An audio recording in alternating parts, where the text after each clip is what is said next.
रूपम न भवामि किंचित स्वरूप रूपम परमार्थ तत्वम। ये जो स्वरूप से स्वरूप में बसा हुआ कुछ है, इसको पाने की चेष्टा सारी कलाएं करती हैं, अकेला संगीत ही नहीं करता, चित्रकला भी करती है। यहां तक कि हमारा जो हम घर बनाते हैं तो वास्तुकार करता है। चार्ल्स कोरिया अपना एक उदाहरण देते थे, जब वो भारत भवन बना रहे थे, अशोक जी के सपने को पूरा कर रहे थे, तो वो कहते थे कि इबारत वो होनी चाहिए, घर वास्तु वो है जिसमें हर जगह से आकाश दिखता हो। अगर आकाश नहीं दिखता है तो वास्तु अधूरी है, उसका कोई अर्थ नहीं है। ये आकाश दिखने का क्या अर्थ है? आखिर आकाश क्यों दिखना चाहिए हर घर से? हम तो बहुत ही बंद घरों के आखिरी मकान वगैरह में रहने लगे हैं। तो ये जो आकाश का दिख जाना है, परमार्थ को पा जाना है, ये अनुभूति कैसी होती होगी, क्या होती होगी? दूसरा, एक बहस हम लोग चलाते रहे हैं लंबे समय के, कलाओं का कोई अपना एक स्वराज्य होता है, वो परम स्वतंत्र होती हैं, उनके सिर पर कोई नहीं होता। परम स्वतंत्र न सिर पर कोई, ऐसा ईश्वर के ही बारे में कहा जाता है। तो ऐसा नहीं है।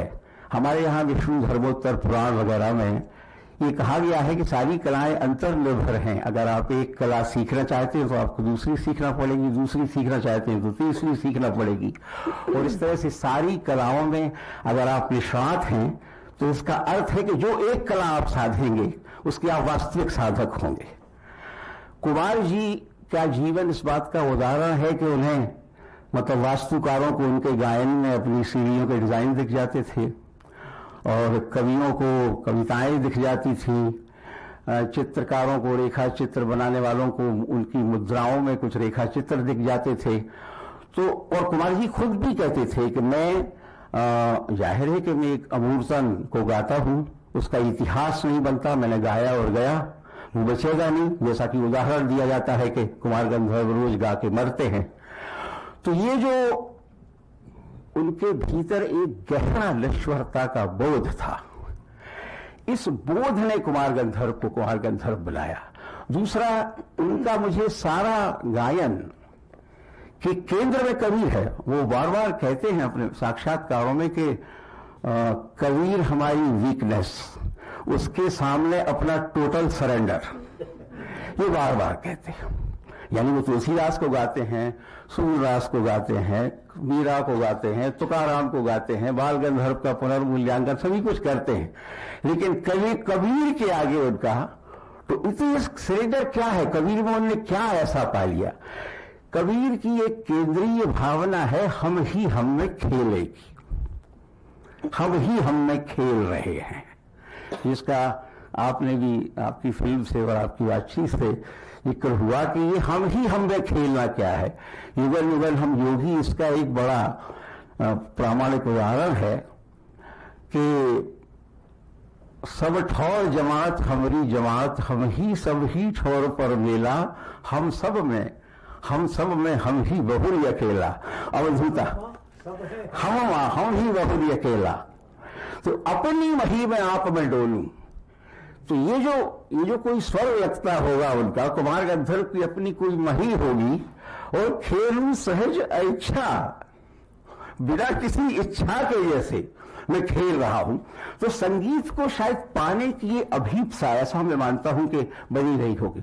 दूसरा, मृणाल जी ने एक सवाल उठा दिया था कि शब्द और नाद का जो संबंध है, जो स्फोट का संबंध है, वो भी कुमार जी ने अच्छी प्रकार भली प्रकार समझ लिया था। ऐसा मुझे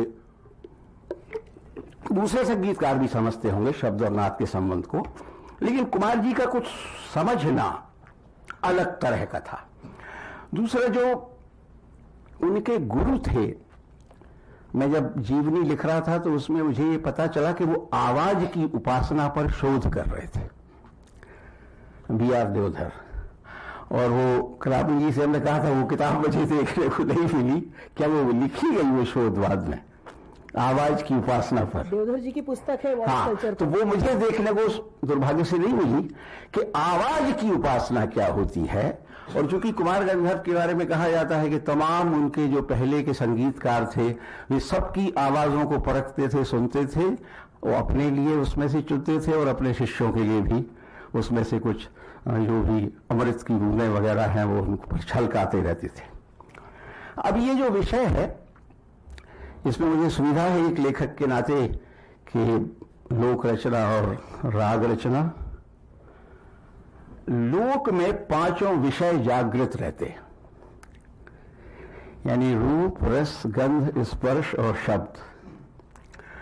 अगर ये रूप, रस, गंध, स्पर्श और शब्द ये जो पांचों विषय है जो हमारे पंचतत्वों से शायद पहले आ गए थे, उनसे फिर पंचतत्व आए हैं, तो ये विषय अगर जागृत नहीं हो तो कोई लोक नहीं बनता, क्योंकि इन पांचों विषयों से ही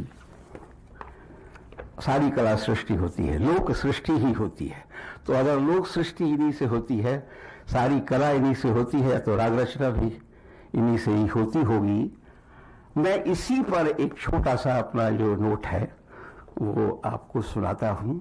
लोक की अंगनाई में कुमार गंधर्व।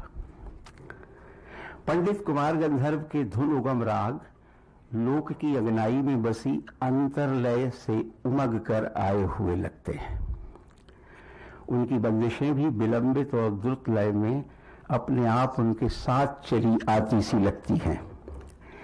यह राग रचना ऋतुकालों में बसे लोक की स्मृतियों जैसी लगती है, जिसमें स्तवन, सुमिरन, विरह मिलन, प्रसन्नता और उत्सव पर्वों के ख्याल रह रह कर आते हैं और भाव, राग, ताल और काल में घुलकर कुमार गंधर्व की आवाज में हौले हौले हमारे करीब आते हैं। मुझे उनकी जीवनी लिखने से करीब 1.5 दशक पहले मध्य प्रदेश के कुछ लोकाख्यानों पर मोनोग्राफ लिखने का एक काम मिला था, जिसमें मालवा और बुंदेलखंड में प्रचलित आल्हा, हरदौल, कारसदेव, धर्मा सांवरी, वसुदेवा, तेजाजी और जोगी भरथरी और काठी भगत, इनके आख्यानों पर कुछ लिखना था। इनमें खजुराहो का वास्तु आख्यान भी शामिल था। आख्यान तो आप जैसा कि जानते हैं कि उन्हीं से लोकगीतों का उद्गम है। आख्यान ही वो पर्वत हैं जहां से लोकगीतों की निर्झरणी फूटती है। जैसे दिन उगते ही किरण फूटती है। हमारे यहाँ एक पुराना गाथा गीत बुंदेलखंड में गाया जाता है, दिन की उगन किरण की फूटन सुरहन नदन बन जाए वहां, कि दिन उगते ही किरण फूटती है और एक कोई देवों की गाय है, सुरहन है, वो नंदन वन की ओर प्रस्थान करती है। तो ये जो भाव है कि दिन की उगन और किरण की फूटन जैसे कोई धुन उमगती है लोक में, और वो विंध्याचल पर्वत जिसकी तलहटी में कुमार जी का भानुकुल बसा है देवास में, उसके गीत भी लोक गाता है। हमारे बुंदेलखंड में तो गाता है, विंध्यवासिनी देवी के गीत गाता है। दूसरा, आपने क्या, हम सबने अनुभव किया है कि लोक अनंत भी है और आंगन भी है। वह अनंत को अपने आंगन में उतारता है। हमारे यहाँ परंपरा है कि हम छोटे से आंगन में एक चौक फूल के देवताओं को आहूत करते हैं कुछ देर के लिए, और ये कहते हैं विनम्रता से कि आवाहनम न जाना भी, हम कुछ जानते वानते नहीं हैं, फिर भी बुला लिया आपको, और प्रतिष्ठित करके हम उनको बाद में सिरा भी आते हैं। कुमार गंधर्व के गायन में ये सिराने की जो परंपरा है ये बड़ी गहरी है। सिराना मतलब पानी में विसर्जित करना। जैसे हम 9 दिन तक दशहरे में देवी की स्थापना करते हैं और उसमें सारी शक्ति का आवाहन करते हैं, मिट्टी की है, और 10वें दिन उसको तालाब में विसर्जित करते हैं। वो कहते हैं आगत वर्षे पुनरागमनाय चो, फिर से आना, फिर विस्थापित करेंगे और फिर पूजेंगे। कुमार गंधर्व का पूरा गायन, वो कहते ही थे कि मैं एक राग गाता हूं, और कुमार गंधर्व भी नहीं रहते हैं, वो राग भी नहीं रहता है, जिसका उदाहरण सुबह अशोक जी दे रहे थे तिलक का आमोद का, कि वो भी अपने गाए हुए को लोक की नदी में सिराते हुए लगते हैं। ये एक मुझे बार बार उनको देख के और गाते हुए लगा। अच्छा, वो ये कहते भी थे कि जो तिलक का आमोद हमने गाया वो नहीं रहा। दूसरा ये कि वो कुमार गंधर्व अपने सांगीतिक जीवन में उन स्वरों को उठाते हैं अपनी देह से जो लोक का भावोद्रेक पहले से कर रहे हैं।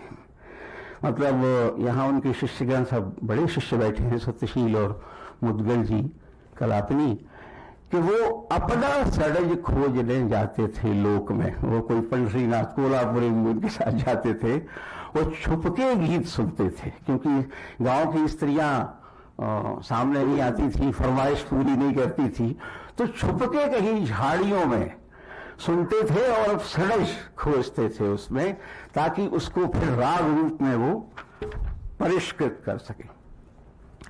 दूसरा ये कि घराने की रूढ़िवादी को लेके जो उनके मन में प्रश्न थे, और संकोचवश बहुत से लोगों ने उनके संगीत पर बहुत बहसें खड़ी की, किसी ने माना किसी ने नहीं माना, लेकिन एक बात पक्की है, व्यास जी ही ने बहुत सुंदर ढंग से कही कि उनका न्यारा घर भले ही रहा, लेकिन उनसे कोई दूर नहीं जा सका, सबको उनके पास किसी न किसी रूप में जाना पड़ा, और उनको छोड़ नहीं सकते आप।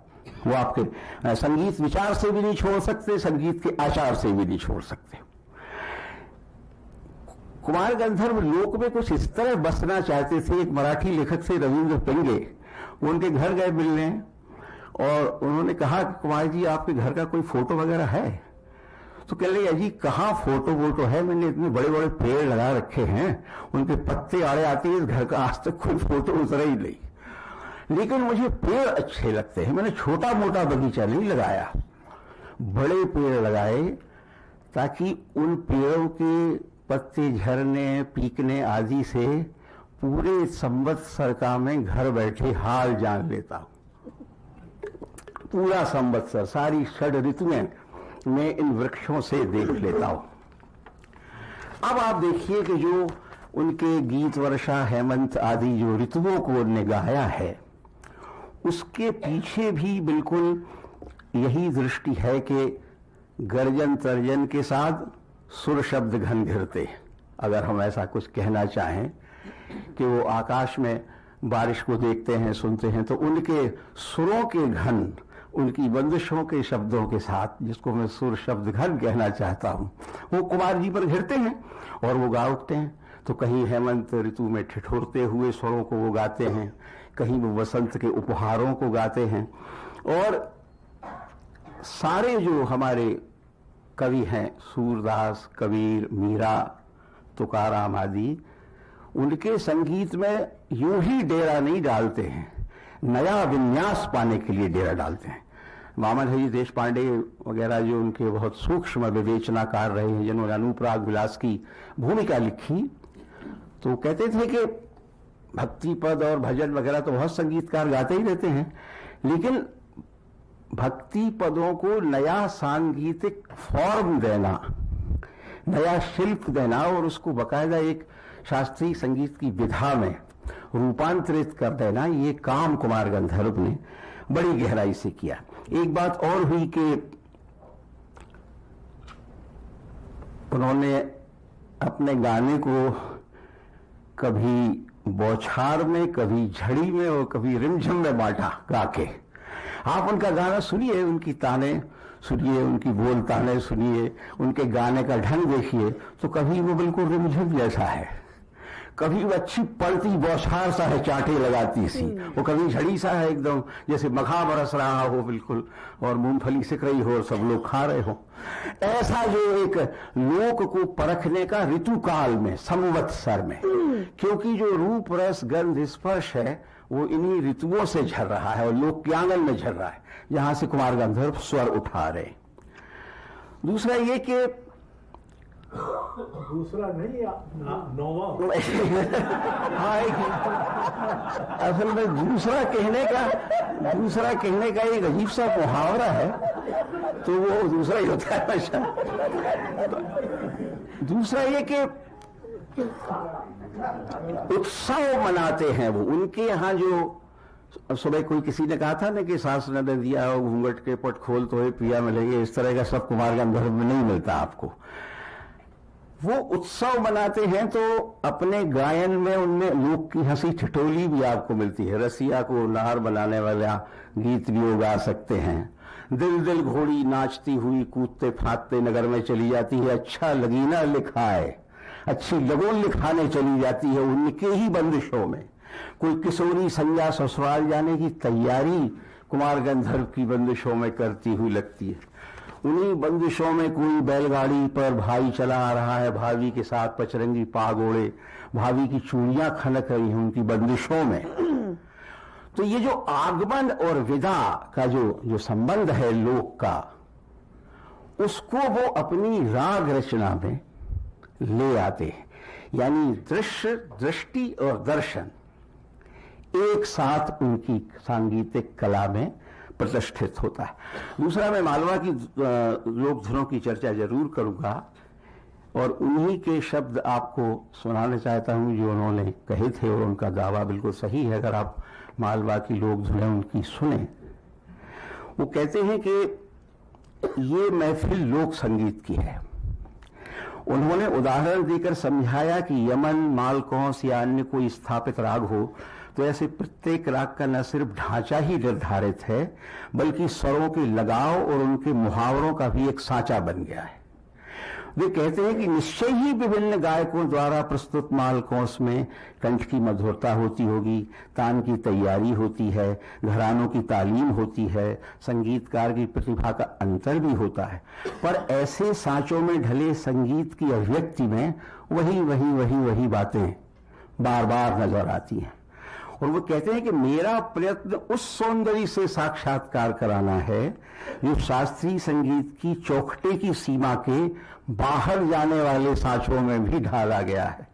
ये लोकगीत जिस रूप में मिले हैं वैसे ही पेश किए जा रहे हैं।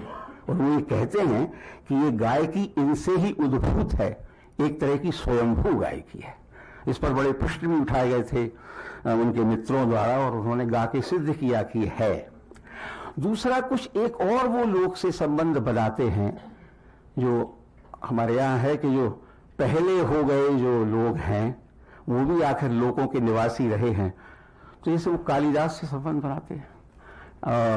यही जो राग मालवती का चला रे चला जा रे बदरा तू जाए ससुरिया घर छाए, वो किसान कह रहा है, वादर को संदेश दे रहा है, वो एक दूत भेज रहा है वो कि जाओ हमारी ससुराल में जाके बरसो, वहां गरजो तो हमारी प्रिया बाहर आएगी, और फिर उससे कहना कि मेरा खेतों में मन नहीं लगता है।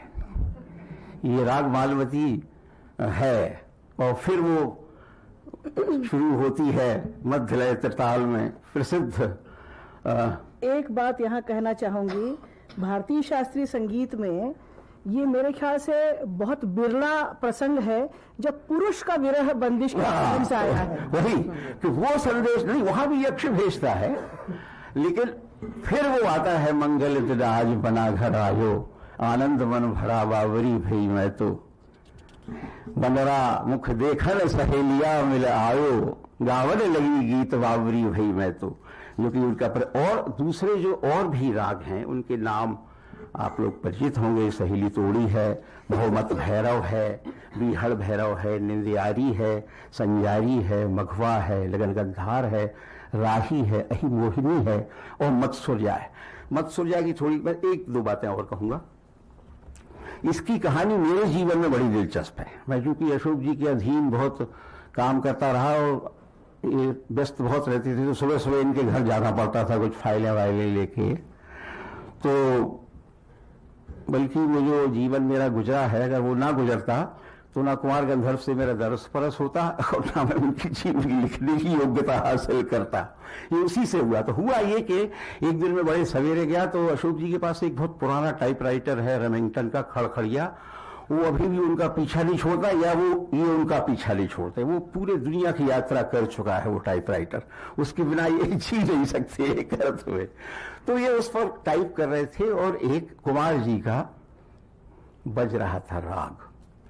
तो मैं थोड़ी देर सुनता रहा, तो मैंने कहा कि अशोक जी, एक कुमार जी की आवाज है और ये कुछ अजीब सी एक बिकल मिमियाहट सी इस आवाज में आ रही है, और मैं भी इसको सुन के बहुत विकल हो रहा हूं। ये कुमार जी क्या गा रहे हैं ये? तो अशोक जी तुरंत बोले कि तुमने ठीक पहचाना। वो जो उनकी घर के नीचे से देवी की जो ऊपर मूर्ति है विंध्याचल पर्वत पर, वहां जो बलि के लिए बकरा ले जाया जाता है, तो वो बकरे का जो करुण विलाप है उससे स्वर मिला रहे हैं कुमार जी। और क्या कह रहे हैं? ओ जगत महतारी तू इसे बचा ले। जगत महतारी से प्रार्थना कर रहे हैं उस बंदिश में कि इसको तू बचा ले, चले मेरी माँ। बचा ले मेरी मां। दूसरा, हिरणा की चर्चा।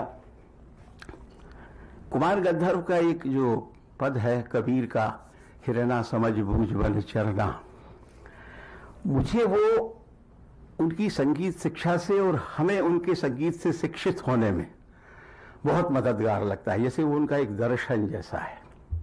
हिरणा समझ बूझ बन चरना, एक बन चरना दूजे बन चरना, तीजे पग नहीं धरना। आखिर ये तीन वन है क्या? ये हमारी जो दार्शनिक दृष्टि रही है कि हमें जन्मजात प्रकृति से हमारे ही भीतर हैं ये वन, ये अरण्य हमारे ही भीतर बसे हुए हैं। और ये क्या है? ये हमारे रजस तमस और सत्व गुण ही हैं। जो हमारा रजस है, जो बहुत कामनाओं से भरा है, हम खुशी और उत्साह चाहते हैं, वही हमारा वृंदावन है। हम जाते हैं उसमें, रास रचाते हैं, हमारे अंदर एक रास रचा हुआ है, आह्लाद है। एक सत्व का वन भी है जो तपोवन है, थोड़ा सा कुछ राग विराग, इसका एक तप है। और एक तीसरा वन है जो महाकांतार है, दंडकारण्य है, जिसमें प्रवेश बहुत बिरले लोग पा सकते हैं, जहां से सकुशल वापसी भी शायद संभव नहीं है। क्या आपको नहीं लगता कि कुमार गंधर्व का जो निर्भय निर्गुण संगीत की जो लौ है, वो इस महाकांतार का भी की खबर देती है कि बहुत उड़ जाएगा हंस अकेला? तो ये जो आपको उनके तुलसी गायन की भी मैं थोड़ी सी याद दिलाता हूं कि जब वो तुलसीदास को चुनते हैं, उनके बारे में वो कहते थे कि ये बड़ा कठिन कवि है, ये संगीत में पकड़ में नहीं आता। जिस तरह से मीरा पकड़ में आ जाती है या सूरदास पकड़ में आ जाते हैं, तुलसीदास नहीं आता। उन्होंने बड़ा चुन चुन के तुलसी गायन चुना था। एक तो उन्होंने वही चुना था, मैं के ही कहूं विपत्ति अति भारी, श्री रघुवीर धीर अधिकारी, जो आज बहुत ही प्रासंगिक हो गया है। मम हृदय भवन प्रभु तोरा, तह आए बसे बहु चोरा, अति करही उपद्रव ना था, मरदही वही जानिए ना था। कहे तुलसीदास सुनु रामा, लूटही तस्कर तब धामा, चिंताए है मोही अपारा, अपजिस नहीं होए तुम्हारा। ये तो आज तो वो बहुत ही प्रासंगिक है, मतलब सामाजिक और राजनीतिक दृष्टि से भी प्रासंगिक है। तो ये जो उसमें एक उन्होंने पद चुना, अगणित रवि शशि शिव चतुरानन, बहुगिरी सरित सिंधु वही कानन, काल कर्म गुण ज्ञान स्वभाव, सोई देखा जो सुना न काऊ।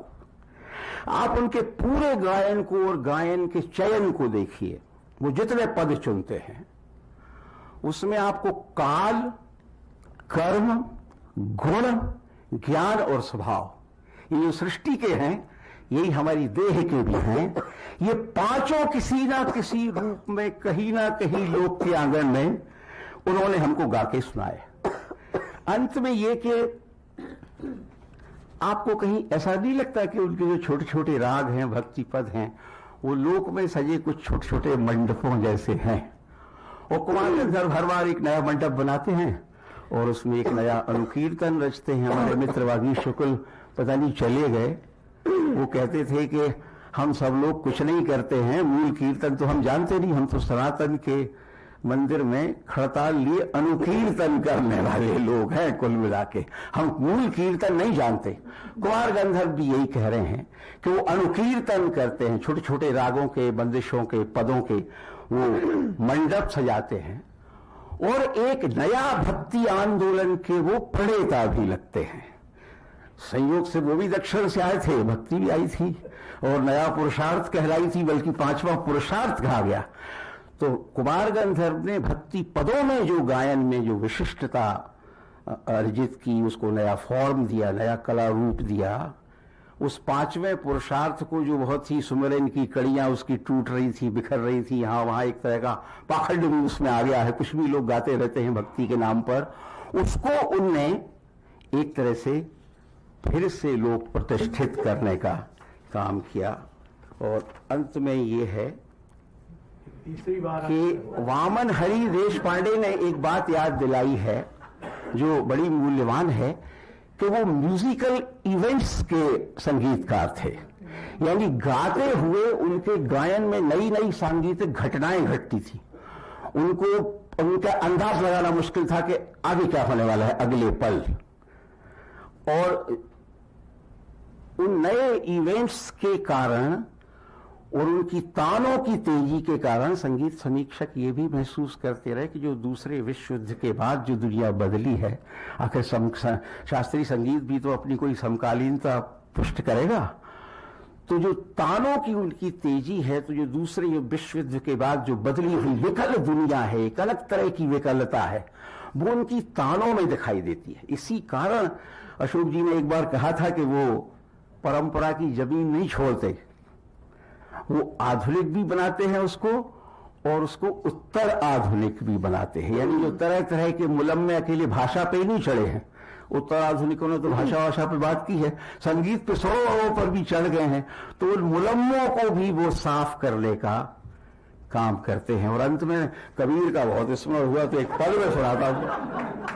कबीर ने कहा, यानी कलाकार की चुनौती यही है, कबीर कहता है कि नैन का दुख बैन जाने, नैन का दुख बैन जाने, और बैन का दुख श्रवणा, और पिंड का दुख प्राण जाने, प्राण का दुख मरना, और आस का दुख प्यास जाने, और प्यास का दुख नीर, भक्ति का दुख राम जाने, कहे दास कबीर।